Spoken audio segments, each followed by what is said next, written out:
যোৱাকালি হস্পিটেল দেখুৱাই চিধাই গৈছিলোঁ জালুকবাৰী আছাম ইঞ্জিনিয়াৰিং কলেজত আৰু তাতে যিহেতু বছৰৰ প্ৰথম পাইৰ চলি আছে এবাৰ অকণমান আগতীয়াকৈয়ে পাইৰটো আৰম্ভ হৈছে নহ'লে অইনবাৰ মাৰ্চৰ মাজত নহ'লে শেষৰ ফালে পাইৰ প্ৰগ্ৰেমটো হয় আৰু এই পাইৰ প্ৰগ্ৰেমটো ষ্টুডেণ্টবিলাকে ইমান এনজয় কৰে বাপৰে আৰু ইয়াৰে লাইটিঙৰ ব্যৱস্থাটো আপোনালোকে এবাৰ চালেই আচৰিত হ'ব। এয়া হৈছে বাহিৰৰ পৰিৱেশ।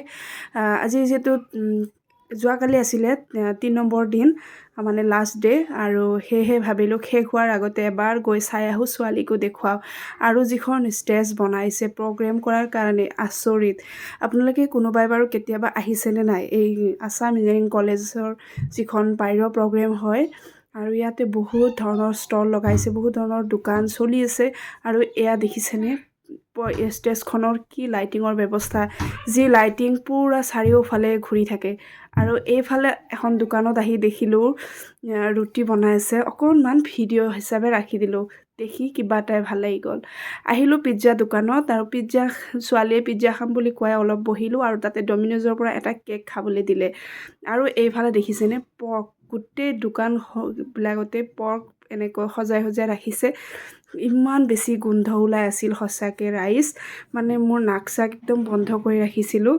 সেইফালে দোকানবিলাকত আৰু নগ'লোৱে ওচৰ চাপি।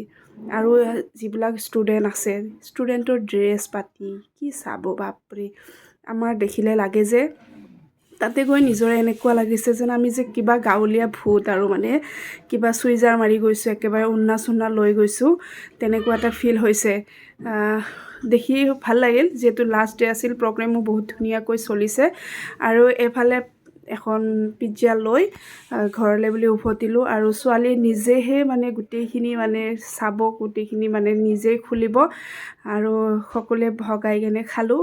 পনীৰ পিজ্জা আছিলে আৰু পিজ্জাখন খাই আজিকালি বৰে ভাল পোৱা হৈছোঁ।